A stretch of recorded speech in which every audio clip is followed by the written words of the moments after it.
Sam, my dude, SaiyanSalamander here, and in case you missed out on the 4th anniversary Faye channel that came out at the start of the month, this month we ended up getting Legendary Hero remixes. Legendary Hero remixes are these banners featuring old Legendary Heroes like Ephraim and Legendary Ike, and giving them some much needed buffs too. They get some nice new inheritable skills, and even get their exclusive skills like Ice Mirror and Radiant Ether getting a few new nice buffs too.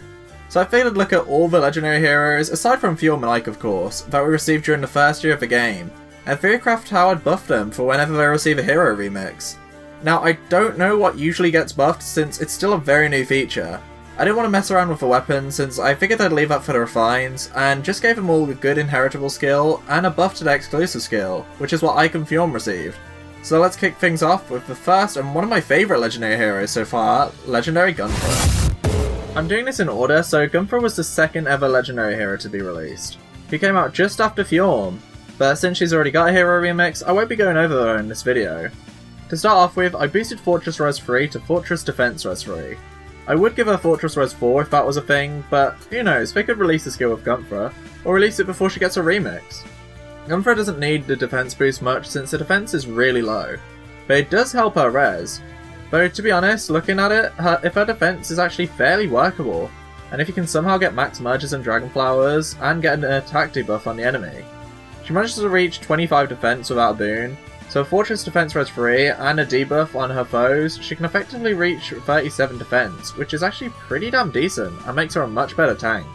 For a chilling seal with how it works, it's based off her res now instead of her HP. So she's got more res than any of the foes. She'll inflict -6 on each of the foe's stats at the start of the turn.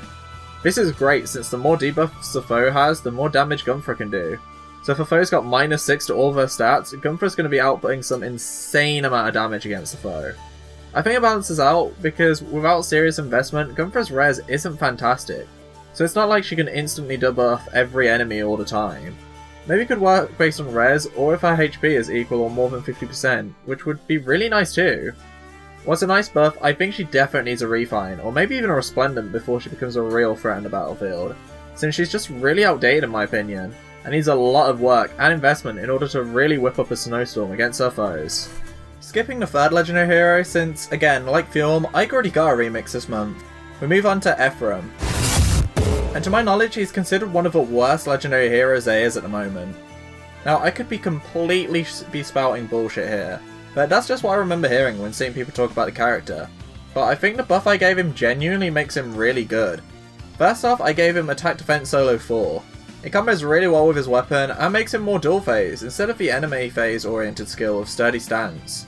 Then with his Solar Brace, I made 2 big changes to it, which makes it a way better skill. First off, it recovers 50% of damage dealt instead of 30%, which is what it currently does. I mean, come on, it's Solar Brace, not Noontime Brace. This is the bare minimum the skill needs, IMO. And next up, I gave him an effect quite similar to Legendary Seliph. So whenever Ephraim deals damage to a foe during combat, he restores 7 HP. It synergizes well with the skill seamlessly, and also makes him a lot more of a tanky unit, allowing him to heal a little bit even when his special doesn't activate. Even without a refine, I think these buffs help Ephraim really shine. Like, just give him DC and Heavy Blade 3 as a seal and you're good to go. You could even give him Luna so that he effectively has a 3-turn Ether, which should be proccing every combat unless the foe has guard. Like, he doesn't even need a bunch of merges or Resplendent, etc., unlike Gunnthrá in my opinion. Just a couple of these simple changes to how Solar Brace works and is all he really needs.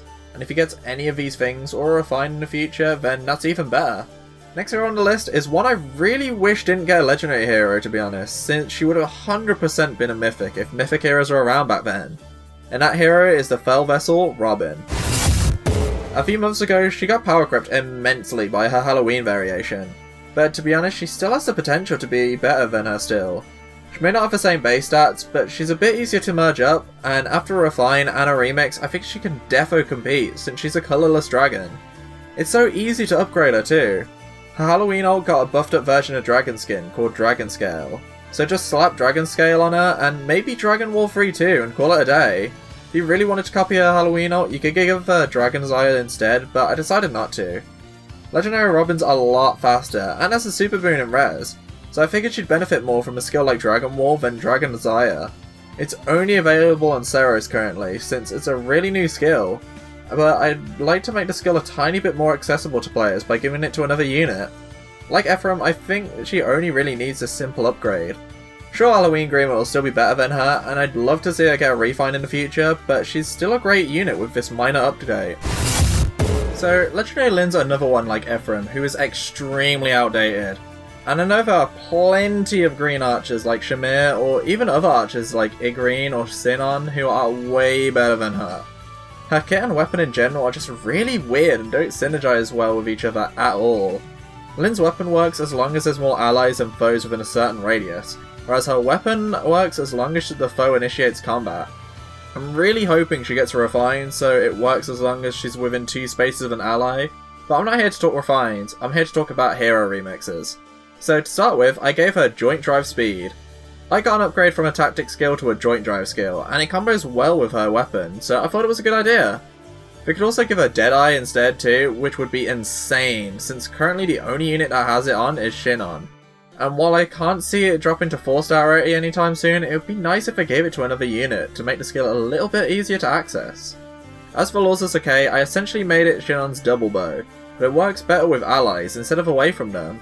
So as long as Lin is within 2 spaces of an ally, she gains +5 to all of her stats, and if a foe initiates combat, then she can counterattack regardless of a foe's range. Shinon's still way better than her, being colourless and having a higher BST, so she's in a similar position to Legendary Robin and Halloween Robin on that front. And she makes a nice, more dual phase, enemy phase alternative to Shamir. Though personally, even with this buff, I'd still stick to Shamir if since I summoned for her this month. Damn, I'm looking at all these legendary heroes while writing up this video thinking, yeah, they're probably the worst one. And then move on to the next one and remember, oh god, this one was way worse. And that's how I feel about Ryoma. His weapon is just his standard Reginto, which, until he gets his refine, is just a basic DC weapon. Which is alright since it frees up his A slot, but he defo needs a refine soon, since a lot of weapons have that effect included and more. And for his exclusive skill, Bushido, it's literally just a woe dow effect. And a lot of the time I don't think that's really enough to solidify the skill amongst a highly competitive slot like the B-Slot is. For his new skill, I gave him Speed Defense Rain 3, since I figured it boosts his damage output more, and it actually combos pretty well with how I buffed his Bushido skill. Since it's a woe dow effect, I figured I'd transfer seamlessly into Spurn 3, so that's what I essentially turned the skill into. It's just Spurn, but it deals +10 damage instead of +5 when Ryoma's special triggers. I was considering buffering the damage reduction up to 50% or something too, since an exclusive skill and all, but honestly I think buffing it up from +5 to +10 is enough. After all, Spurn is a skill flyers don't usually have access to, so it'd be insane and give Ryoma a great niche if his Bushido skill was similar to it. And with his refine, I could defo see him in one of the best flyers in the game, even if he's an old unit. But it depends how good his refine ends up being, but I'm hoping it'll be something really good in the near future. Our next hero is one I did something a little different with, since skill-wise there isn't really much to improve, and that character is the Marquis of Ostia, Hector. Let's start with his exclusive skill this time around, Ostia's Pulse. Originally it was effectively Quicken Pulse tactic, so the direct buff would be something like a times pulse tactic, but I wanted to get rid of the tactic aspect of the weapon and just made it a sort of joint drive times pulse. As long as Hector and his allies are within 2 spaces of each other, then they have their special cooldown at maximum value, then they'll get -1 special cooldown at the start of a turn. And that's really good, since even though units have to stay quite close together, it can free up a C-slot for a lot of other heroes. As for his other skill, it's really hard to buff since they're all just really good. He comes with Distant Counter and Vengeful Fighter, so how am I supposed to improve that? Like, I could give him a different fighter skill as an alternative, but unless we get Vengeful Fighter 4 anytime soon, there isn't really a buffed up version of these skills. But then I thought of something different I could do. What if I buffed up Distant Counter by giving Hector access to his Brave skill, Ostian Counter? I don't know how people would feel about it, but it would be a direct improvement of Distant Counter, and I'd all be all for it. They could even give Ostia's Pulse to Brave Hector at some point to even things out. I've always thought exclusive skills should be able to transfer between character ults anyway, so this would be absolutely perfect IMO.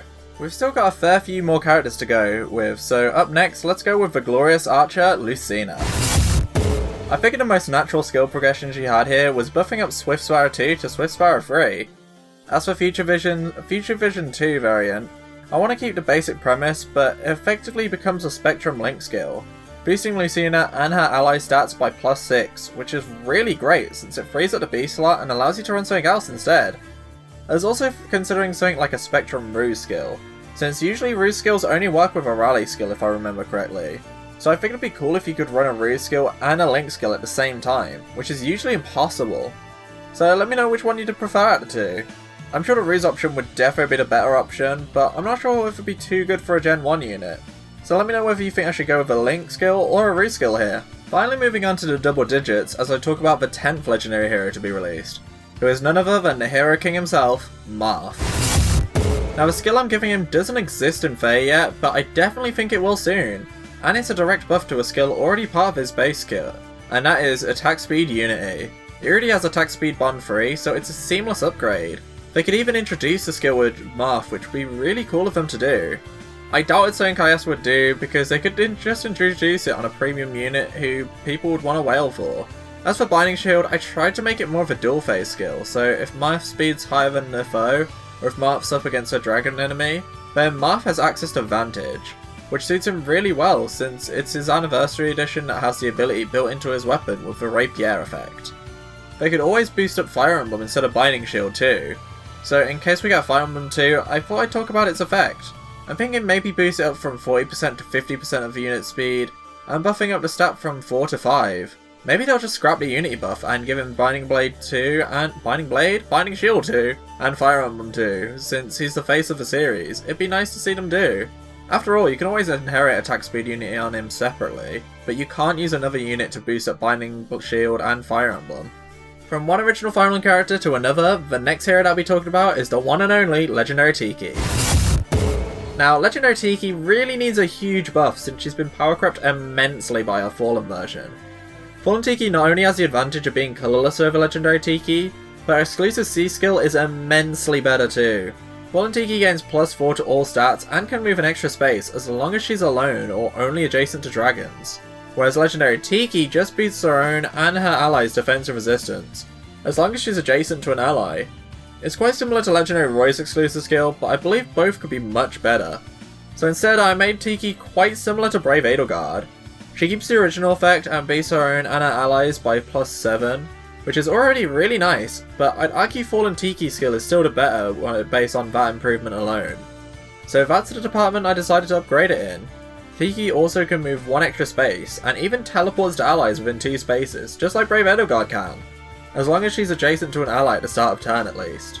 This makes her a much better unit, and even without the attack speed buff that Fallen Tiki has, she can quite comfortably complete it with her now, and stand out on her own some more instead, of Fallen Tiki just being outright better than her.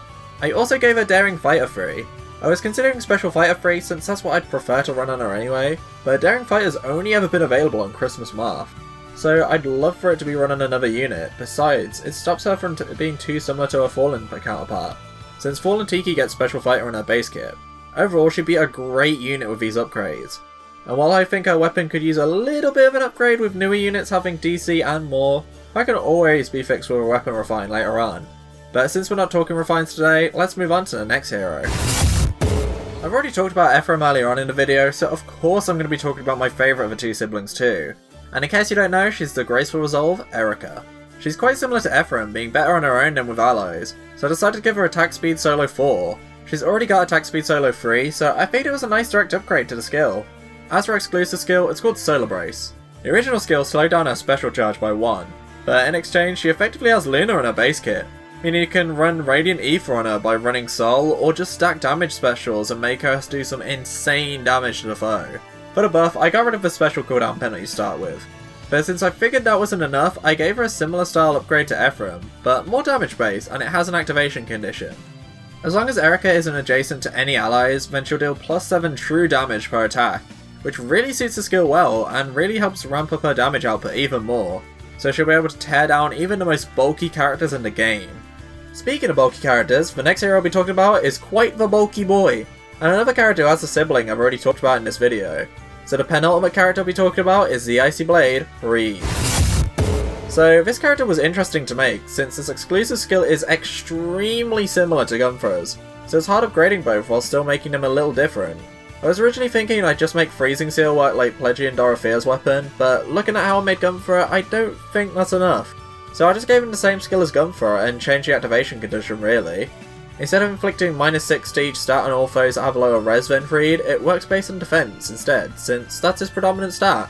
Like Gunnthrá, the stat's good, but not amazing. So it's not like they'll be buffing everyone around all the time. But with some investment, it will still help against a decent amount of units. For his other new skill, I decided to give him Pulse Smoke free. I figured Panic Smoke might be a little useless since he's already debuffing everyone anyway. And since he has a smoke skill for his C slot, I thought adding a new smoke skill with Pulse Smoke is a really nice transition. And speaking of transitions, let's transition into the final hero I'll be talking about in this video. And she's the latest one to be released out of all the characters so far. So it makes sense that she's the one who needs a Legendary Hero remix the least, as she's still a super commonly used unit to this day. And that hero is the Velate Songstress Legendary Azura. Okay, come on, how am I supposed to buff her up? I know I'm buffing up the first year's worth of legendary heroes, but exclusive skill is just so good already. Sure, her base kit could use some work, but Grey Waves is just such a good skill. When she dances an ally, as long as they're a flyer or an infantry unit, the unit can move 1 extra space. I couldn't really add a stat boost or anything here since Prayer Wheel already does that, so I just expanded the amount of units the skill affects. Instead of just affecting infantry and flyer units, it now affects armoured units too. And since I figured giving cavalry units a movement of 4 would be a bit too much, if she dances a cavalry unit, she gives them the Canto Free effect instead.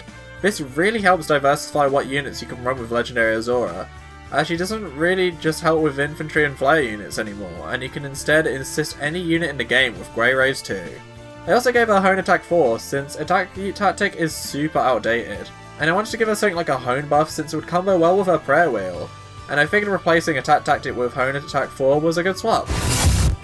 Okay, I think that just about covers everything for the first wave of Legendary Heroes. So hope you enjoyed the videos, my dudes. If you did, please drop a like, subscribe to see more, and comment on which remix I made was your favourite, and which Legendary Hero you want to see get remixed next. I also have a Twitch channel and a Discord server linked in the description below. So if you want to see some more live playthroughs, or want to hang out more with the community, then Deffo, please go check them out. I think this should be the final video of February, so I hope you really enjoyed this Fire Emblem theme month.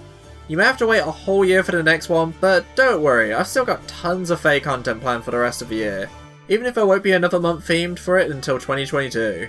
Again, thanks for watching the video, and hopefully I'll see you around, my dudes. Until next time, bye.